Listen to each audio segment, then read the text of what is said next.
Et donc, on poursuit avec Stéphanie Durville, qui représente le secteur de l'informatique, le numérique, les nouvelles technologies, comme chef de projet web. Donc, je laisse la parole à Stéphanie. Bonjour, Stéphanie. Bonjour. Oui. Donc oui, voilà, moi je suis Stéphanie Durville, je suis chef de projet web. Alors c'est un des intitulés qu'on peut donner, mais en fait il y a plein d'intitulés dans le domaine du numérique. Je vais vous parler de mon expérience à moi, sachant qu'il y a énormément de métiers possibles dans le numérique, hein. Donc il y a plein de profils possibles. Moi, mon travail à moi, c'est d'optimiser la présence numérique des entreprises ou des organisations pour lesquelles je travaille. Ça veut dire, en gros, je choisis des termes simples, comme Claire me l'a demandé. En gros, je fais les sites Internet, par exemple, où j'optimise la présence sur les réseaux sociaux des entreprises et des collectivités qui me le demandent en fonction de leurs besoins, en fait, clairement. Il y a des entreprises qui vont avoir besoin que je fasse pour elles, des entreprises qui vont avoir besoin que je les accompagne uniquement et quelqu'un fait dans l'entreprise, ou alors je suis formatrice et je laisse la personne en autonomie une fois que je suis passée. Concrètement, c'est quoi faire des sites Internet ou s'occuper des réseaux sociaux pour une entreprise? C'est tout d'abord bien comprendre les besoins, c'est-à-dire bien écouter comment fonctionne l'entreprise, quel est son secteur d'activité, s'intéresser énormément à son organisation, son secteur, son produit, ce que font les concurrents. Donc, bien analyser tout ça, je dirais, en amont avec l'entreprise. Ensuite, c'est tout un travail de création. Alors là, création graphique, par exemple, hein. Moi, j'utilise très concrètement des logiciels comme Photoshop, par exemple, pour essayer de traduire graphiquement tous les besoins que j'aurais détectés pour l'entreprise. Ensuite, je retourne voir l'entreprise, on valide ensemble ce que j'ai fait, ou éventuellement on modifie en fonction, encore une fois, des besoins et du ressenti. Il faut absolument que l'entreprise ou l'organisation se sente vraiment complètement en phase avec ce que j'aurais développé, sinon ça ne sert à rien. Et une fois que la validation est faite sur cette première étape, là, je crée réellement le site Internet. Ça veut dire que je fais ce qu'on appelle du développement. Alors, c'est plutôt des maths, en fait, hein. Là, pour le coup, c'est du code. Donc, ça demande, en fait, une petite logique matheuse ou petite logique technologique.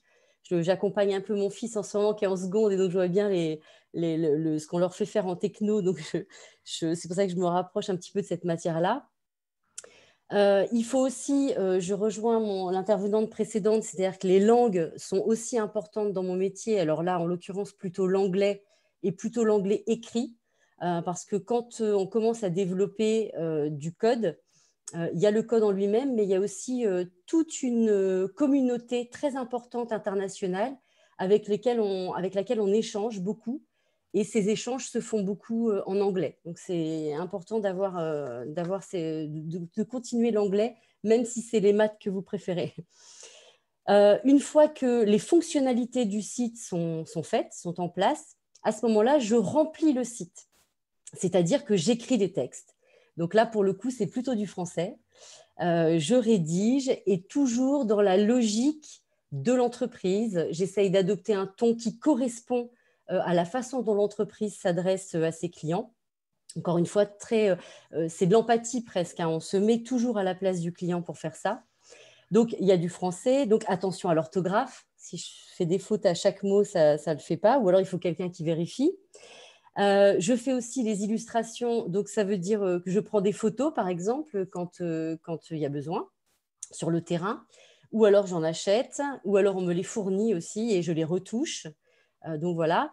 Et la dernière étape, c'est une étape de veille. C'est-à-dire que comme le numérique est un secteur qui évolue énormément, je me dois de rester en veille et toujours en formation pour pouvoir proposer les dernières, pas forcément les dernières innovations, mais pour que l'entreprise soit toujours consciente de ce qu'elle peut faire aujourd'hui. Voilà, donc il faut vraiment éviter de rester sur comme on a toujours fait. C'est très important de s'informer et de se former. Alors là, moi, je travaille toute seule puisque je me suis installée en freelance il y a 2 ans maintenant, donc ça ne fait pas très longtemps. Avant, je travaillais en agence. Donc, je travaillais pour une agence web.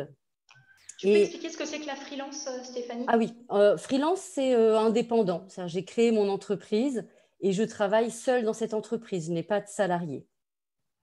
Avant, je travaillais dans une agence web, c'est-à-dire que là, pour le coup, on était une équipe d'une quinzaine de personnes. Et au sein de cette équipe, il y avait donc les développeurs, ceux qui font les maths, voilà. Il y avait des rédacteurs, ceux qui rédigent et qui ne font que ça toute la journée.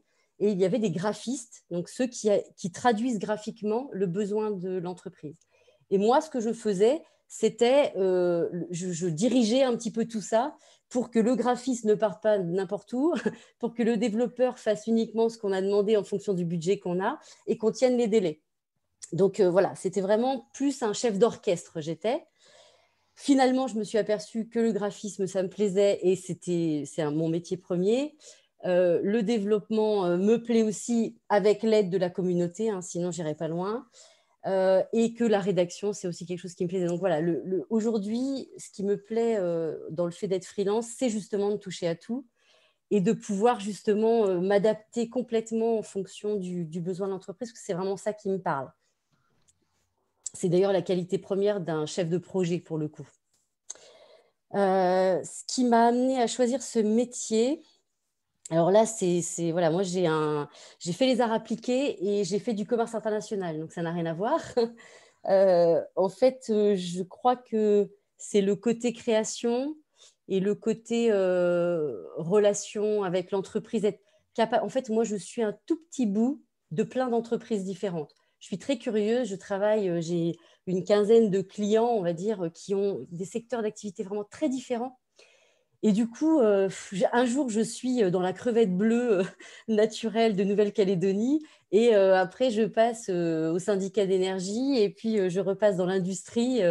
Voilà, donc ce sont des métiers vraiment très, très différents. Et du coup, à chaque fois, je dois m'immerger. Donc, c'est très, très riche, en fait. Le métier n'est jamais le même en fonction de pour qui on le fait.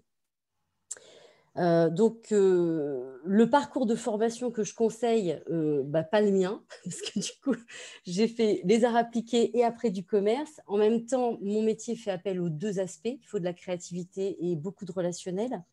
Donc, je dirais qu'il y a des écoles aujourd'hui, comme le BTS métier de l'audiovisuel, par exemple, ou des écoles privées dans le numérique, en fait. Hein, il y en a vraiment beaucoup. On va dire que pour reparler de niveau d'études, on est à bac plus 3, quoi. Et après, ça peut aller beaucoup plus haut en fonction du domaine d'activité que vous allez choisir. Mais pour être chef de projet, un bac plus 3, c'est pas mal. Ce que j'apprécie vraiment dans mon métier, c'est ce que je vous ai dit tout à l'heure. Hein, moi, j'aime beaucoup la relation. Donc, j'ai des relations avec énormément de personnes différentes. Et je maîtrise quelque chose qui généralement n'est pas maîtrisé dans l'entreprise.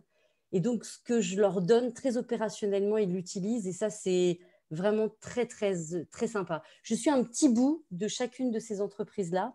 Et souvent, j'appelle ça du poisson, mais souvent, je reçois beaucoup de poissons, c'est-à-dire que je reçois beaucoup de choses gratifiantes. La relation est plutôt positive, en fait. Donc, ça me plaît beaucoup. Et les qualités particulières dont il faut disposer, donc l'écoute, il faut vraiment être à l'écoute, se mettre à la place du client, comme dans tous les métiers commerciaux en général. Là, il faut de la créativité, il faut un esprit de synthèse, il faut arriver à comprendre ce qu'on demande et résumer ça et pouvoir faire les demandes à chaque corps de métier quand vous travaillez dans une agence ou le faire si vous travaillez tout seul. Et puis, il faut de la curiosité, parce que comme je disais tout à l'heure, c'est un métier qui demande réellement une évolution. Alors, mon métier ne sera pas le même dans 2 ans. Il n'était pas le même il y a 5 ans. Quand on parle de référencement de site Internet, l'algorithme de Google change tous les 4 matins. Donc, il faut vraiment être très humble et regarder ce qui se passe et savoir remettre son ouvrage sur la table. Merci beaucoup pour cette présentation très explicite qui montre un métier très varié, qui demande beaucoup de polyvalence. Merci beaucoup Stéphanie. De rien.